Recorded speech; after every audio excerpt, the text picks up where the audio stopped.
the story, and we at HSUS are proud to have Jim and Kevin and the others helping to tell the story about agriculture and about humane treatment of animals. And those should not be a problematic pairing of issues. And there's a false framing that exists on these issues. And we're there to stop that false framing. So I'd be happy to take any questions from you if we've got any time. Sure. on this. You bet. We'll take some time. Yeah. Questions, anybody? No, I told Wayne that I really appreciated him coming and standing up and agreeing to answer any questions. There's been some fairly reckless claims made, and now's the time to get them out there and dispel any false perceptions that there might be out there. So I would advise, yes, Lord. I was just wondering on a little bit different subject, but it seems like the only thing that all ag groups agree on is probably a horse slaughter.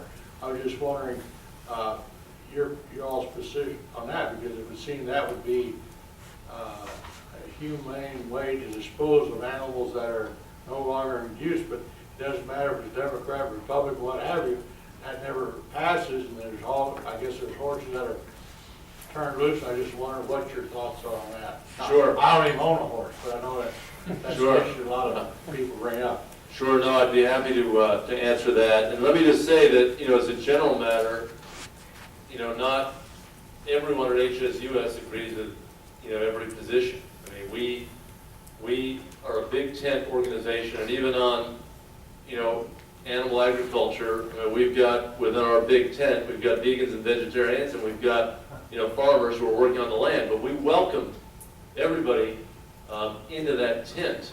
And our metric is not some orthodox metric that you've got to be this, you've got to behave this way, or eat this way. But our metric is, are you moving in the right direction? Are you conscious and thinking about our responsibilities to animals? So when it comes to horses, that is an issue that, like so many of the issues, isn't just plopped down out of nowhere. There's a history in our relationship with the horse. This continent was settled on the back of the horse. And there's no animal that had a bigger role in the settlement of the United States than the horse. And many other countries in the world, that claim can be made as well. And horses, of course, have never been raised for food in the United States. I mean, you don't see horse farms where people are raising them and then sending them to slaughter. There was a very minor relative to the animal ag industries horse slaughter business. There used to be 10 or 15 slaughterhouses, and then for quite a while there were just 3 slaughter plants. One was in Illinois, in DeKalb, and 2 were outside of Dallas, Fort Worth area. One in Kaufman and one actually in Fort Worth. And they were slaughtering 80 or 90,000 horses, and then there were 30 to 40,000 roughly that were going to Mexico and to Canada. And the international market was Europe for the most part. The Italians are the biggest consumers of horse meat, and then the French and the Belgians, and then the Japanese also consume some. None of those horse parts or products are being sold in the United States. There's never a domestic market for horse meat. So for me and for HSUS, this has always been an issue of proper treatment of the horses. And we have done numerous investigations of the horse slaughter industry. And we have found a few things. Number one, the buyers at the auctions typically misrepresent their purposes to sellers. They don't say, hey, these horses are going to slaughter.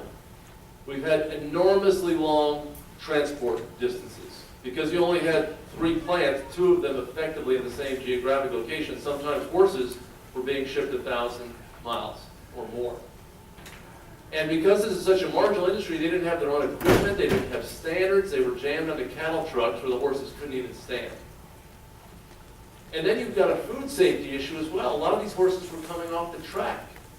They were, given butazolidine and other anti-inflammatories that are forbidden for human consumption.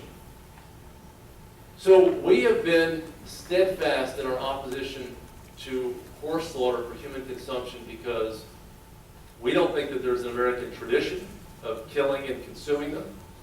We find that they're a predatory industry that scoops up horses legally and illegally, but when it's done legally, often in a misrepresented sort of way. We found inhumane transport and also inhumane slaughter at the back end of the process. And the latest survey done by one of our peers in the animal protection movement, in a reputable survey, found that 80% of Americans oppose horse slaughter. And I'm not sure that the ag groups are unified because of their enthusiasm for horse slaughter as much as just wanting to oppose the Humane Society on the issue. I think that's been more of the organizing principle on the issue. Just like on the egg deal, they don't want to see progress in that area. We've got a lot written on our website about that issue as well. So, and I'd be happy to give you my card and discuss that issue in some greater length. But we don't consider the horse an agricultural horse slaughter and agricultural industry in the United States. Not done by farmers, not done for consumers in America. Just like, we wouldn't be very happy if people were gathering up dogs and cats and creating a commercial industry and slaughtering them and shipping the meat to some other country. Anybody else? Well, it brings up a question. A large part of why horses, something's got to be done with it. They reach a point where they are a financial drain wherever they're living. But there's no way to divest yourself of that drain. And I appreciate that you have a care for the animals, and I'm not arguing with that. But there's not any assistance for caring for those animals, helping the people care for them. It reminds me of when they dumped elk in my country in northwest Arkansas and didn't compensate for the farmers for the damage that the elk were doing to the cattle operation. Well, let me It's say, a similar problem. yeah, let me just say that I'm really glad we're talking about this. I mean, it's one of the issues that has been a fault line between HSUS and some of the ag groups, and I think we've got to take it head on and have an honest discussion about it. Let me say that horses are a domesticated animal, and we domesticated horses. We bring them into the world, and I think we've got responsibilities to them. No group puts more into this than HSUS. We've got the biggest equine department in the country. We've got the 2 largest horse sanctuaries in the United States. There's a network of 3,500 humane societies and SPCAs and animal care and control facilities in this country. It sprung up in the latter part of the 19th century, and still, we're euthanizing 3.5 million dogs and cats in the United States every year. Now, we're trying to drive that number down. We're not happy that our friends in the humane movement are euthanizing dogs and cats, but we recognize that we don't have much of an alternative. But we don't commercialize the killing as a movement. We do it by the most humane means, and we are working aggressively to find homes for all those animals. Now, when it comes to horses, we're not saying they can't be killed. We're not saying they can't be euthanized. We're saying don't commercialize the industry and ship them 1,000 miles in a cattle truck that doesn't allow them to stand. There is no one suggesting that if you have an unwanted horse, that you can't use a barbiturate to euthanize the animal or shoot the animal in the head. There are 130,000 American horses that go to slaughter to our North American neighbors. The U.S. horse population is about 10 million. If you look at the average number of horses that die in a year, just looking at kind of the mortality table, 600,000 or 700,000 horses die every year in the United States. If 130,000 are going to slaughter, what's happening to the other 470,000 or so? We're dealing with them, just like there are more than 1 million dead stock cattle on the farm every year. The notion that, well, we can't care for these animals we can't dispose of them. Well, cattle are about the same physical size as the horse in terms of the mass. It's different, architecture a little bit, but ultimately the mass is about the same. We're dealing with that. The notion that somehow horses are out starving and dying, that is not supported by the investigations that we have done. Now, it happens, and we're often the first ones there to care for those horses and to deal with it. You have an entire humane network in this country that deals with problems created by other people. Every Humane Society and SPCA exists not because the people involved with those enterprises created the problem, but to solve the problems that the rest of society has created. There are 500 horse sanctuaries and rescues in this country, including those, again, that we operate. We spend our money, of our supporters, to clean up the mess from other people. People need to be responsible in dealing with animals. If they get a horse and they can't care for it, then dispose of the animal in a proper and decent way. USDA says 92% of the horses that go to slaughter are perfectly healthy animals. This is not the old and the sick and the infirm.